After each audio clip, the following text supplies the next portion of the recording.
Hi guys! Nakapunta na ba kayo sa El Nido, Palawan? Or kung nagbabalak pa lang, pues ituloy nyo na yan. Talaga namang mapapasabi na lang kayo ng priceless. By the way guys, kasama ko palang aking boyfriend at ang kanyang Mother Earth. And siya nga pala guys, ang airfare pala namin ay 2,900 pesos per pax. Round trip na siya via Cebu Pacific. Sobrang mura na po nito kumpara sa mga ibang nakita namin that time. And advice ko lang din po guys sa inyo, kung magbubuk po kayo, dapat weekdays kasi sobrang mura niya pag weekdays. Kapag weekend like Friday, Saturday, sobrang mahal po ng mga tickets. Pero it depends naman po sa pangangailangan nyo and sa kagustuhan nyo din syempre. So ayan, finally nandito na kami sa Puerto Princesa Airport. Sasakay lang kami ng van papuntang El Nido, Palawan. So ito na nga, we're here at arrival area and we're heading now to our van transfer to El Nido. So from here, ang travel time is approximately 5 hours, so medyo mahaba pang aming biyahe. Alam nyo ba guys, na nag-book lang kami online ng tour package. Included na yung van transfers from Puerto Princesa to El Nido and vice versa. And syempre, yung hotel namin. And hindi mawawala dito yung island hopping. For 3 packs, gumastos lang kami ng approximately 11,000. So ang lumalabas is each person is around 3,800. Not bad, diba? Sobrang mura niya talaga guys kasi nakapackage na at wala ka nang iintindihan pagdating mo dito sa Puerto Princesa.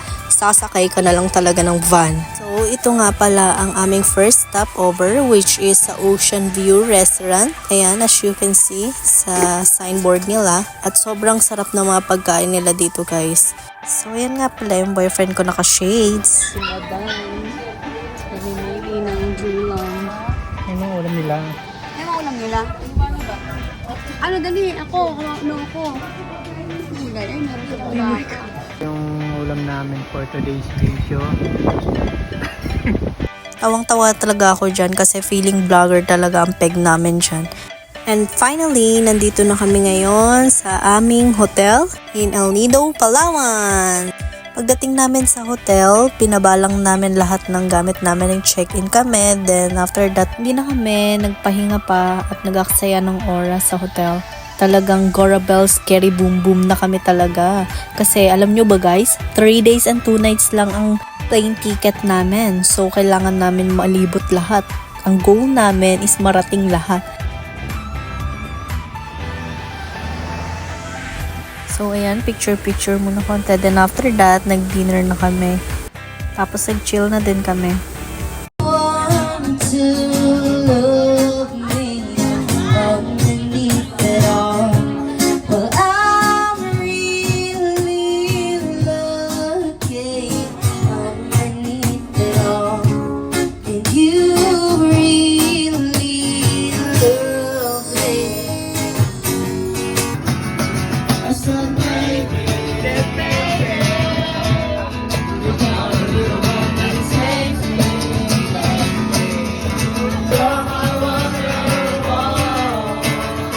Then here we go, party na after chilling like a villain.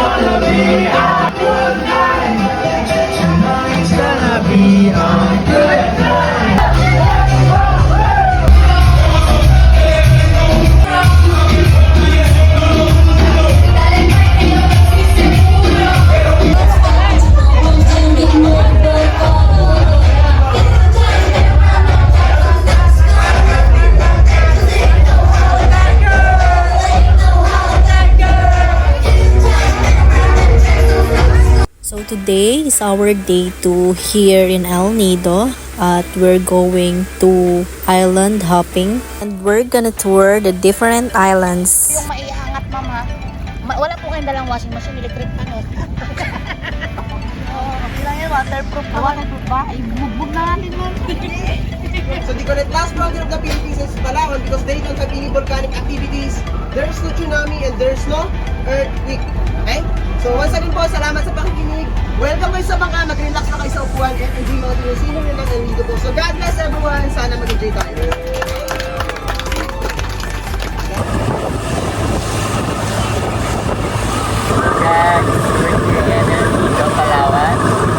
And we're heading to Big Lagoon, Seven Commandos, Secret Lagoon, and everything. So,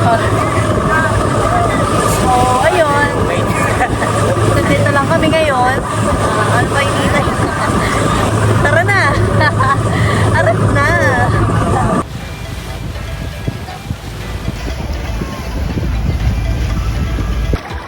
Hi guys! Nandito po kami ngayon sa El Nido, look at the view. Look at the water. malalim na to, itim na.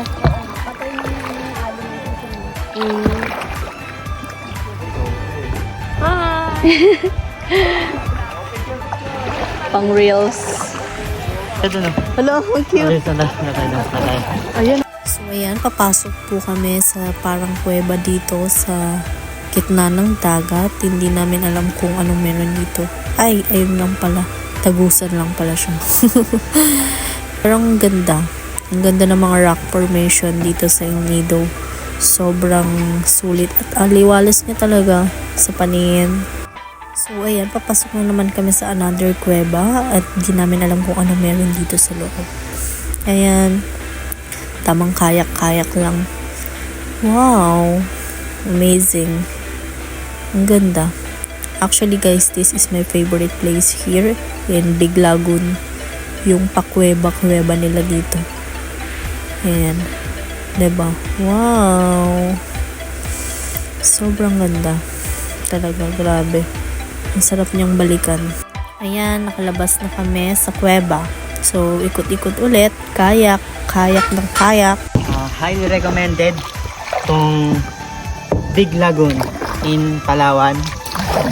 Hi guys! If you are thalassophile, I will recommend this place. It's so amazing. Super duper. El Nido, Palawan. Because of the rock formation, many people love El Nido, Palawan. Grabe, para tayong binilad na damit.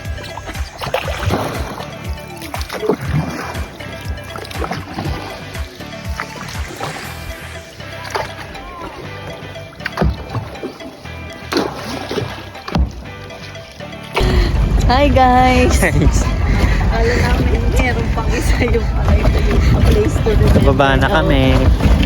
Tapos na, pagod-pagod. Sulit. Sulit ba? Sulit. Super sulit. So ayan, gabi na, mag-dinner na ulit kami. Wow, lobster.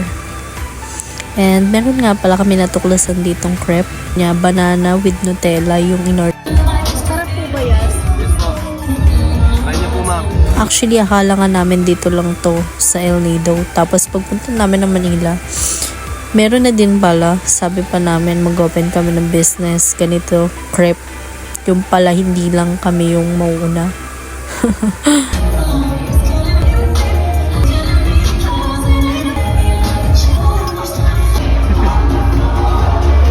So, today is our day 3 here and we are now preparing for our flight tonight back to Manila. Guys, pauwi na kami.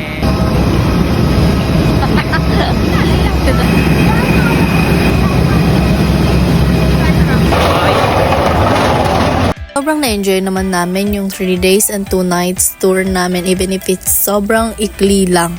Pero advice ko lang din sa inyo guys, sa mga nagbabalak dyan pumunta ng El Nido, better if 4 days and 3 nights or kaya naman 5 days and 4 nights ang kunin yung tour para sobrang masulit nyo talaga. Yun lang. Thank you so much for watching guys. Sana nag-enjoy kayo and nakatulong yung video ito. Please like and subscribe!